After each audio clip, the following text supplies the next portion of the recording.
तो आज की इस वीडियो में बात करने वाले हैं चैप्टर फर्स्ट के बारे में, ठीक है, जो आपका इकोनॉमिक्स है।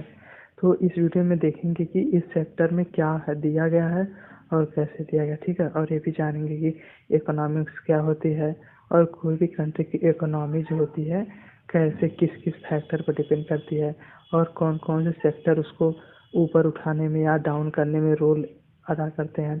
और ये भी जानेंगे कि कितने टाइप से इकोनॉमिक्स हमारी ग्रोथ होती है। यहाँ पे जो आपका पहला chapter the story of village Palampur, इसमें बताया गया है कि जैसे जो हमारा जो फार्मिंग सेक्टर है वो भी कंट्रीब्यूट करता है हमारी इकोनॉमी में, ठीक है। तो वहाँ पर एक एग्जाम्पल के द्वारा हमें समझाया गया है कि कैसे जो हमारा एक विलेज है कैसा होना चाहिए और वहाँ पर क्या क्या फैसिलिटी होनी चाहिए ताकि हमारी कंट्री अच्छी तरीके से ग्रो हो सके, ठीक है। तो कुल मिला जुला कर इसमें बताया गया कि फार्मर का क्या रोल होता है इकोनॉमी में, ठीक है। तो बात करते हैं कि प्रोडक्शन के बारे में, ठीक है। मान लीजिए आपको कोई भी चीज़ प्रोड्यूस करनी है या कोई चीज़ बनाना है तो उसमें क्या रिक्वायरमेंट होती है, ठीक है। तो इस चैप्टर में बताया गया बेसिकली हमें 3 चीज़ की रिक्वायरमेंट होती है। पहला लैंड की, ठीक है, यानी ज़मीन की। दूसरा लेबर की और तीसरा कैपिटल की, ठीक है। कैपिटल माने मनी की, ठीक है। तो जो हम बताया है कि कैसे तीनों अपना रोल कंट्रीब्यूट करते हैं, ठीक है। हम जानेंगे कि लैंड में क्या क्यों लैंड की ज़रूरत होती है, क्योंकि हमें कहीं पर तो अगर मान लीजिए कोई इंडस्ट्री विजिट करनी है तो लैंड तो चाहिए ही चाहिए। और उसमें जितने भी कुछ काम हो या जितने भी ट्रांसपोर्टेशन का हो चाहे एक्सपोर्टेशन का हो, कौन लेबर तो हमें चाहिए ताकि इधर से उधर जाए। और इन सब चीज़ों को करने के लिए हमारे पास कैपिटल यानी मनी तो होनी चाहिए। मनी हम मेन प्रायोरिटी नहीं देंगे लेकिन फिर भी मनी का भी एक टर्सरी रूप में हम उसका यूज़ कर सकते हैं, ठीक है। आप लोगों को समझ में आएगा। प्रोडक्शन में 3 चीज़ की जरूरत होती है, कौन कौन? लैंड, लेबर एंड कैपिटल, ठीक है। यानी जो आपका पैसा होता है वह किन रूप में हम यूज़ करते हैं, देखिए।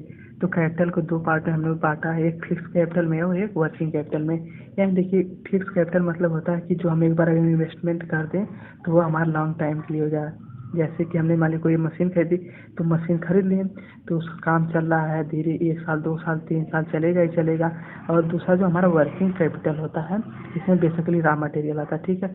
मान लीजिए कोई रॉ मटेरियल आपने खरीदा फिर उसका कोई सामान बना दे उसको बेच दिया तो क्या वो रॉ मटेरियल का जो वर्किंग कैपिटल। वर्किंग कैपिटल मतलब फिक्स तो नहीं रहेगा, मतलब वह उसका यूज़ बार बार लेना पड़ेगा, ठीक है। मान लीजिए आपको साबुन बनाना है तो कास्टिक सोडा और जितने भी ऑयल और जितने भी परफ्यूम वर्फ्यूम चाहिए वो सब क्या एक बार यूज हो जाएंगे। तो फिक्स नहीं है। लेकिन अगर मान ली का साबुन बनाने की मशीन लेनी है तो क्या हो जाएगा, वो तो फिक्स रहेगा, चाहे 2 साल के लिए यूज करें चाहे 4 साल। तो ठीक है। तो कैपिटल 2 प्रकार के कौन कौन से? फिक्स कैपिटल है, वर्किंग कैपिटल, ठीक है। आप लोग समझ में आ गया होगा। हमने देखा था कि जैसे कि हमें कौन कौन सी चीज़ की रिक्वायरमेंट होती है। पहला तो हमने देखा था कि लैंड की रिक्वायरमेंट होती है। दूसरा हमने बात की थी लेबर की रिक्वायरमेंट होती है। तीसरा बात की थी हाँ कैपिटल की रिक्वायरमेंट होती है, ठीक है। ये किसी का एक सब पार्ट आता है ह्यूमन कैपिटल, ठीक है।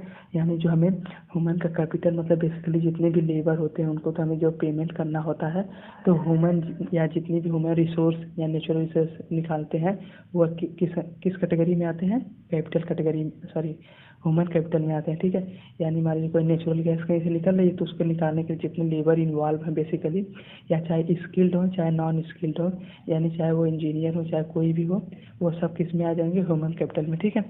तो बेसिकली कुल मिला जुला कर कहना यही है कि जो फोर्थ सब पार्ट इसका है कैपिटल, ह्यूमन कैपिटल, ये बेसिकली एक उसी ऑर्गेनाइजेशन का ही एक पार्ट है, ठीक है। बात कर लेते हैं कि लैंड के बारे में, ठीक है, जो हमारा पहला रिक्वायरमेंट है, ठीक है। तो देखिए हम जानते हैं कि लैंड क्या होती है, हमारी फिक्स होती है। कभी भी लैंड तो ख़त्म होती नहीं है। मान लीजिए आप कहीं से रॉ मटेरियल लेके आए, रॉ मटेरियल मतलब बेसिकली आप लोग ये समझ लीजिए जो कच्चा माल, यानी जो अभी बेसिक रिक्वायरमेंट, मान लीजिए जो गेहूँ से मान लीजिए बिस्कुट बनता है तो गेहूँ क्या आपका हो गया, वो रॉ मटेरियल हो गया, ठीक है। तो लैंड हमारा जो है रॉ मटेरियल नहीं है, फिक्स होता है, ठीक है। लैंड तो हमेशा फिक्स ही आपका होगा। और दूसरा आप इसका कई बार यूज़ कर सकते हैं। मान लीजिए एक बार आप किसी खेत में गन्ना उगा दिए फिर उसके बाद चाहे गेहूँ उगाइए चाहे धान भी उगा सकते हैं, ठीक है। लैंड खत्म नहीं होगा, केवल उससे क्या हाँ केवल थोड़ी सी प्रॉपर्टी या उसकी फर्टिलाइजेशन ही थोड़ा सा खत्म होगी। खत्म क्या मतलब रिसाइकल होगी, ठीक है। तो हम लोग बात करेंगे कि लैंड फिक्स होता है। और बेसिकली जो लैंड होता है फार्मिंग सेक्टर में आता है, ठीक है। यानी अगर मान लीजिए कोई भी फार्मिंग कर रहा है तो वह लैंड उसके ही सेक्टर में आएगा, ठीक है। ये हम देखते हैं कि जो लैंड हमारा है वह अगर मान लीजिए हम फार्मिंग कर रहे हैं तो उसका क्या कंट्रीब्यूशन है इकोनॉमिक में, ठीक है। जैसा कि हम जानते हैं जो फार्मर होते हैं वो गेहूँ उगाते हैं, चाहे कोई भी उगाते हैं, वह क्या होता है, रॉ मटेरियल होता है, ठीक है। कोई भी मान लीजिए इंडस्ट्री चल रही है या कोई भी आदमी जीवित है तो तो रॉ मटेरियल तो चाहिए चाहिए। मान लीजिए कोई भी आदमी काम भी करना तो वह खाना तो खाता ही है, खाना खाता है तो वह तो रॉ मटेरियल का भी तो यूज़ करता ही करता है, ठीक है। तो इसी में बताया गया कि फार्मिंग सेक्टर में लैंड का क्या इम्पोर्टेंस है और कैसे जो फार्मर है उसके बारे में उस सेक्टर में काम कर रहे हैं। जैसे हम लोग जानते हैं कि और ये भी बताया गया है कि फार्मिंग सेक्टर में कौन क्या क्या इन्वॉल्वमेंट होता है। पहला इन्वॉल्वमेंट होता है इरिगेशन सिस्टम का क्या रोल है, और दूसरा और ग्रीन रिवॉल्यूशन का क्या यूज है। ये सब हम आगे वाली वीडियो में धीरे धीरे कवर करेंगे, ठीक है। देखिए हम बात कर लेते हैं कि मल्टीपल क्रॉपिंग क्या होता है, ठीक है। तो जो बेसिकली मल्टीपल क्रॉपिंग होता है ये हमें बताता है कि अगर कोई भी मान लीजिए किसान है, ठीक है, एक फील्ड में 3-4 फसल उगाता है, ठीक है, तो उसे क्या कहते हैं, मल्टीपल क्रॉपिंग कहते हैं, ठीक है। देखिए हम पहले देखते थे कि आदमी सब मान लीजिए गेहूँ बो रहा है तो पूरी फील्ड में पूरा गेहूँ ही गेहूँ रहता था, ठीक है, और कोई दूसरी फसल नहीं रहती थी। लेकिन आप लोग अब गाँव में थोड़ा सा गौर कर देंगे, देखिए कहीं गेहूँ उगाया गया, उसके बगल में चना उगाया गया, उसके बगल में सरसों उगाया गया, ठीक है। इसी को मल्टीपल क्रॉपिंग कहते हैं। मल्टीपल क्रॉपिंग मतलब क्या होता है कि कई तरीके को फसल को उगाना, तो और इससे फ़ायदा ये होता है कि हमारी जो लैंड की फर्टिलिटी रहती है वो भी मेंटेन रहती है, और दूसरा कि हमें एक साथ कई प्रोडक्शन भी मिल जाते हैं, और इन केस हमारी कोई फसल भी बर्बाद हुई तो हमें उससे दूसरे वापस भी, मान लीजिए एक फसल बर्बाद हुई कि दूसरा तुम्हें प्रॉफिट दे ही देगी, ठीक है। तो मैंने इसका बता दिया 3 फायदे क्या है मल्टीपल क्रॉपिंग के, ठीक है। तो देखिए हम बात करते हैं ग्रीन रिवॉल्यूशन के बारे में, ठीक है। जो हमारा ग्रीन रिवॉल्यूशन है बेसिकली 2 फील्ड में बहुत ज़्यादा इंपॉर्टेंस इसका है। पहला फील्ड ये है कि इरिगेशन सिस्टम में, यानी मतलब जो फसलों को पानी दिया जाता है उस सिस्टम में क्या विकास हुआ, ठीक है। पहले के ज़माने में सब लोग राहट वाट से पानी देते थे, ठीक है, लेकिन अब के ज़माने में क्या ट्यूबवेल हो गया है आपका, और क्या होगा कैनाल सिस्टम, जैसे गवर्नमेंट कई पॉलिसी लाइन की कैनाल खोजे, नहर कई सारी हो गई। और दूसरा इसमें जो मेन फैक्टर इन्वॉल्व हुआ था हाइब HYV सीड का, यानी हाइब्रिड सीड का भी बहुत ही यूज हो रहा है, जिससे क्या होता है कि कम लागत में हमें ज़्यादा फायदा मिल जाता है, ठीक है।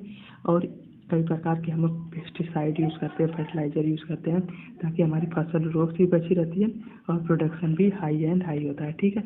और जैसे मान लीजिए ट्रैक्टर हुआ, और जितने तरीके के रिवॉल्यूशन है, यानी जितने भी फार्मिंग सेक्टर में टेक्निक नए नहीं आ रहे वो सब किस में आते हैं, ग्रीन रिवॉल्यूशन में, ठीक है। आप लोग समझ में आ गया होगा। पंजाब और हरियाणा के जितने फार्मर हैं क्यों इतना ज़्यादा स्किल्ड हैं या क्यों इतना ज़्यादा डेवलप है, तो पहली बात ये है कि सबसे पहले वहीं यानी हरियाणा एंड पंजाब में ही ग्रीन रिवॉल्यूशन आया था, जिसके कारण वह अच्छी प्रकार के सीड यूज़ करते थे, नई नई टेक्निक यूज़ करते थे मान लीजिए फसल उगाने के लिए, और हाइब्रिड सीड्स यूज़ करते थे, और डिफरेंट तरीके के फर्टिलाइज़र भी यूज़ करते थे। और वहाँ पर देखा गया ये भी कि वो जितने भी फार्मर थे ज़्यादा एजुकेटेड भी थे, तो एजुकेटेड थे तो उन्हें मॉडर्न फैसिलिटी पता चली, उन्होंने अपना कोल्ड स्टोरेज बनवाया, तो वो जितने भी उनके अनाज थे तभी बेचते थे जब मार्केट में ज़्यादा उसकी आवश्यकता रहती थी, ठीक है। लेकिन जैसे और स्टेट के जो किसान थे वो लोग जब होता था तुरंत बेच देते थे, इससे उनका फ़ायदा कम होता था।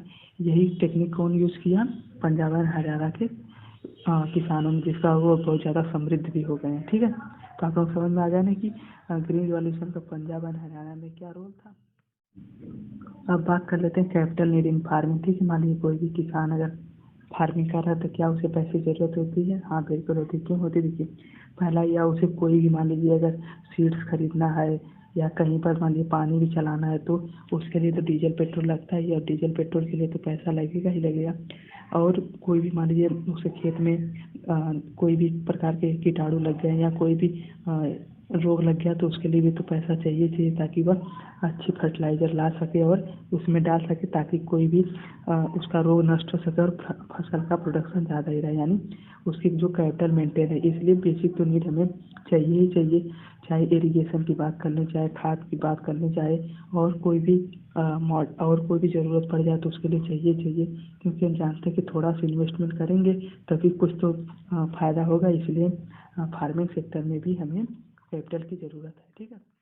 सेल ऑफ सरप्लस, यानी मतलब कि अगर मान लीजिए, अब देखिए हम पहले समझ लेते हैं सरप्लस क्या था। सरप्लस मतलब होता है कि अगर मान लीजिए कोई फार्मर है कोई फसल उगाया हुआ, अगर वह उसको खाने से ज़्यादा हो जाती है, यानी अगर वो अपनी रिक्वायरमेंट को छोड़कर जितनी एक्सेस अगर मान लीजिए प्रोडक्शन हुआ है तो वो उसे क्या कहते हैं, सरप्लस। ठीक है, आप लोग सरप्लस समझ गए होंगे।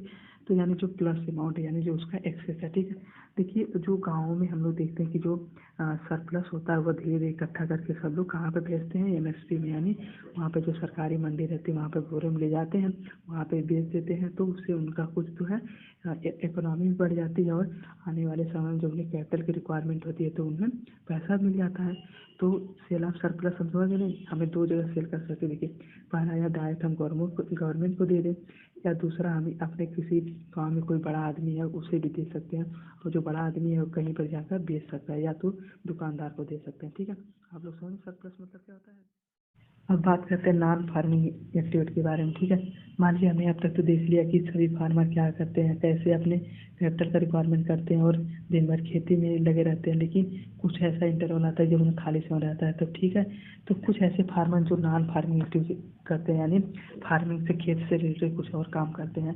जैसे किसी ने डेयरी खोल लिया है, किसी ने स्मॉल स्ट्रक्चर पर कोई बिजनेस खोल लिया है, या किराना स्टोर खोल लिया है, या कोई ट्रांसपोर्टेशन में इन्वॉल्व है, यानी सुबह और शाम तो खेत में काम करता है, लेकिन जब वह खाली समय होता है तो जाके कहीं पर ट्रांसपोर्टेशन करने जाता है। तो कुल मिला जुला कर यही कहना है कि जितने भी नॉन फार्मिंग एक्टिविटी हैं, यानी फार्मिंग को छोड़कर वे सब किस कैटेगरी में आते हैं, नॉन फार्मिंग एक्टिविटी में। ठीक है, आपको समझ आ जाएगा।